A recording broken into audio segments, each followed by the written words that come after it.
Shadows of Eidos. Chapter 3. Knots of Fate. The morning of the next day was cold and grey. Kai once again stood in the vacant lot behind the school, the wind tugging at his hair. After yesterday's fight and training, his body ached, but he felt that the darkness in the seal had become a little more obedient, like a beast just beginning to be tamed. Misa and Rin were already waiting for him, and beside them stood the two who had appeared the night before, Takeshi and Yuta. Takeshi, tall and wiry, spun a metal chain in his hands, his movements smooth, but filled with hidden strength. Yuta, slender and wearing glasses, never lifted his eyes from a tablet, his fingers flying over the screen. "So who are you guys?" Kai frowned, looking at them.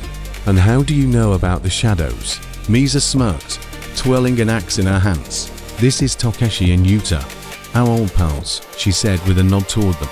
"Rin and I have hunted with them for a long time. They've been in this fight since the shadows first started breaking into our world." Rin nodded, juggling knives. "Takeshi's a master of weapons. Yuta's the brains of our crew," she added. "They know us better than we know ourselves." Takeshi lifted his gaze, the chain clinking in his hands. "I'm Takeshi," he said, his voice low and calm. "Weapons are my language. Shadows are my work. Misa, Rin. And I cut down hundreds of those beasts long before you ever got your seal." Yuta finally tore his eyes from the tablet and adjusted his glasses. "Yuta," he said, "languages, codes, systems, anything that speaks. I understand it. I've been digging through Eidos data ever since Rin and I first encountered the shadows. And I know why the seal chose you, Kai." Kai tensed, stepping closer. "Why? And how did they find me?"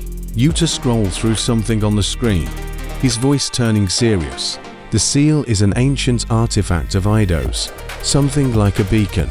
It seeks out those who have, let's say, dark potential. Your emotions, fear, anger, guilt are its fuel. I found records in old files that say such seals choose bearers strong enough to endure the darkness without breaking.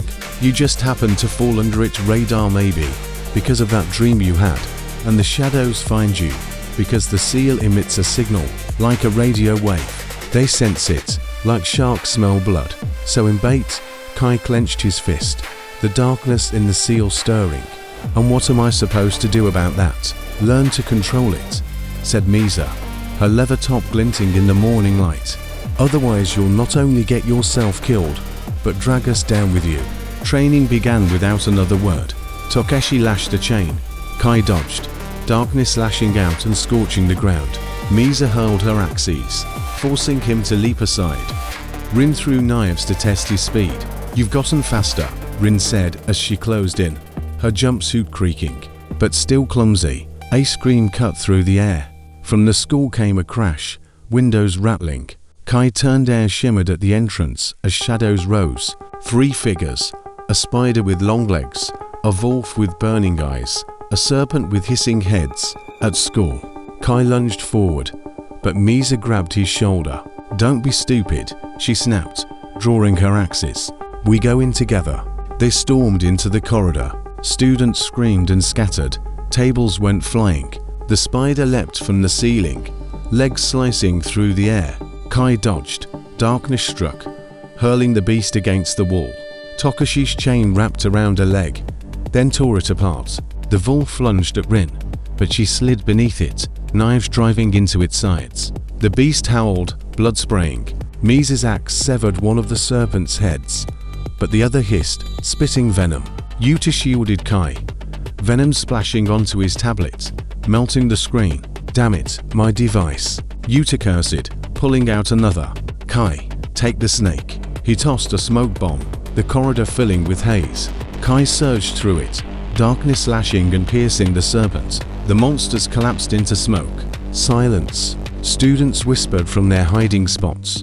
Kai panted heavily, staring at his hand. "This isn't normal." Takeshi put away the chain. "Shadows don't break into crowded places without a reason. They're after the seal." Yuta raised his eyes. "And after someone else." Cameras caught a signal from Eidos. Time to move. Misa nodded toward the exit. Kai's home. Evening. Kai collapsed onto the couch, his t-shirt soaked with sweat. His mother entered, carrying tea. "You've been gone all day." She set down the cup. "And what's with your arm?" Kai froze. The seal glowed through his sleeve. He tried to hide his hand, but his mother seized his wrist. "What is this?" Her voice trembled. "Kai, what have you gotten yourself into?" "Mum, sit down," he sighed, rubbing his neck. "I'll tell you everything." She sat, her eyes full of worrying. Kai began to speak, his voice quiet but firm.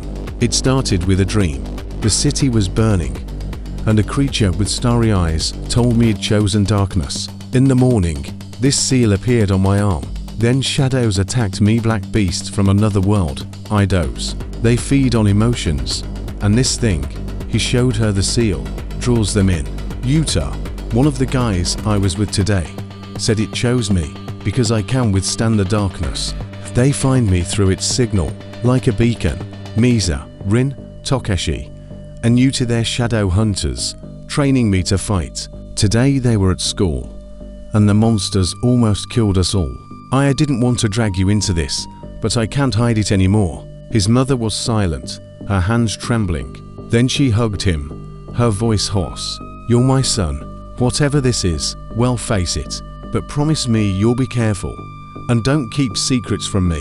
"I promise," Kai said, feeling a lump in his throat.